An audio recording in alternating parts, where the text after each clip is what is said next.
Hello, and welcome to Silent Driving Lessons. This is the Knowing Your Traffic Signs series. Low bridge signs.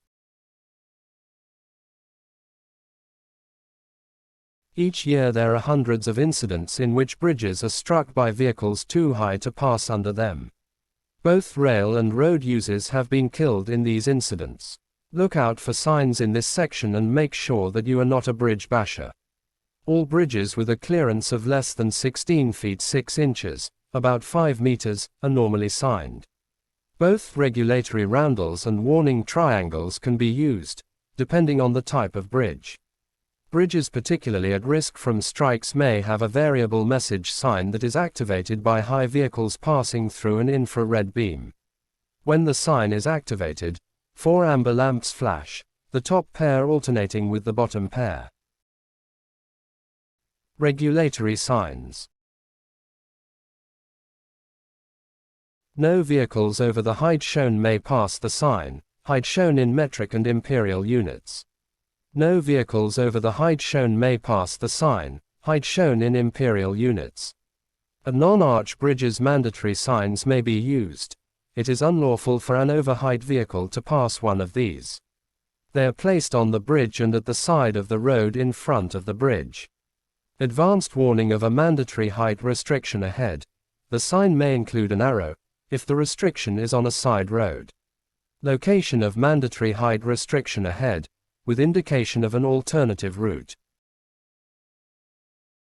Warning signs. A warning sign indicates, in imperial units, the maximum headroom under a bridge or other overhead obstruction. There may be an additional sign showing the height in metric units. These signs may be sighted well in advance of a bridge, with the distance, either in yards or miles, shown on a plate. This may have an arrow to indicate that the bridge is on a side road at a junction ahead. Chord markings used to indicate the points between which different headrooms over different parts of an arch bridge are available.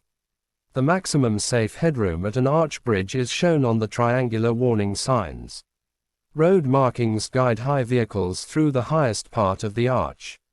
Drivers of all vehicles should give way to oncoming high vehicles in the middle of the road when there is insufficient room to pass. Drivers of cars and other low vehicles may keep to the left-hand side of the road, crossing the road markings, where this would enable them to pass oncoming vehicles safely. To improve the conspicuity of a bridge, black and yellow bands may be added to the arches or beams and to the abutments. Where reduced headroom over a road is due to an overhanging building or structure, a plate may be added below the warning triangle to indicate this building may be varied to buildings or structure. Signs incorporating height restriction roundels and warning triangles.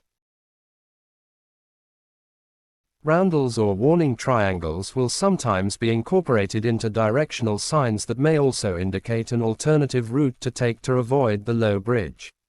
Roundels may also be incorporated into road works signs to indicate temporary height restrictions. Level crossing signs and signals. Before the crossing. Level crossing with a gate or barrier. Level crossing without a gate or barrier. Plate used with level crossing warning signs. Advance warning of light signals at a level crossing with or without a gate or barrier. Electrified overhead cable and the safe height beneath it, usually associated with an overhead electrified railway or tramway. On the approach to a junction, the plate may include an arrow to indicate the direction of the level crossing. Bells suspended over the road at a railway crossing to give an audible warning to drivers of vehicles that exceed the safe height beneath electrified overhead cables. At automatic level crossings, drivers of large or slow vehicles must phone before and after crossing. Long low vehicles may be at risk of grounding. Drivers of such vehicles must phone before crossing. Countdown markers may be provided on approach to a crossing.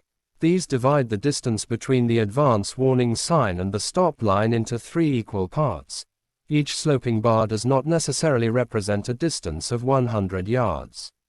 New method of controlling traffic at a crossing ahead, temporary sign. At the crossing.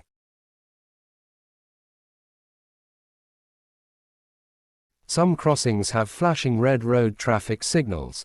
These mean stop, and this applies to pedestrians too. A steady amber light shows before the red lights begin to flash, as at ordinary road traffic signals. This means stop unless it is unsafe to do so. If the red lights flash for more than 3 minutes without a train arriving, other than at crossings with full barriers, or any barrier is lowered without the lights flashing, phone the signal operator and follow the instructions given. Stand well clear of the crossing if the alarm sounds, the signals show or the barriers lower. Road traffic signals at a level crossing. Direction to phone. Location of phone. Flashing pedestrian signals used at some level crossings indicate that it is not safe to cross. Pedestrians should stop at the pedestrian stop line.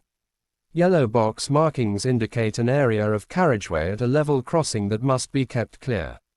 Do not enter the box if other stationary traffic may cause you to stop with any aught of your vehicle within the box. Name of level crossing and phone number for contacting the railway operator at level crossings without a dedicated phone. Place where drivers of large or slow vehicles should park near a level crossing while contacting the signal operator. Automatic half-barrier level crossings. Amber lights and audible warnings followed by flashing red lights warn that a train is approaching and that the barriers are about to come down. You must stop. The red lights flash all the time the barriers are down, but the audible warning might stop. If another train is approaching, the barriers will stay down, the lights will continue to flash and, if there is an audible warning, the sound will change. Level crossings with miniature warning lights. These level crossings have gates or barriers but no attendant.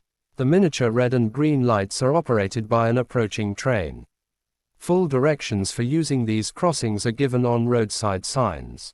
You must stop even if the gates or barriers have been left open. Always close the gates or barriers after crossing. Open level crossings. The St. Andrew's Cross is used at level crossings where there are no gates or barriers. At automatic crossings, you must always stop when the traffic light signals show. At crossings with "Give way" signs, always look out for and give way to trains. Automatic open level crossings have flashing signals and audible warnings. The lights will flash and the warnings will sound until it is safe to cross. If there is more than one railway line over an automatic crossing, this signal will also flash and the sound of the audible warning will change if another train is approaching. Open level crossings without gates, barriers or road traffic light signals have "Give way" signs over a symbol of a railway locomotive. Thanks for watching. Please like and subscribe.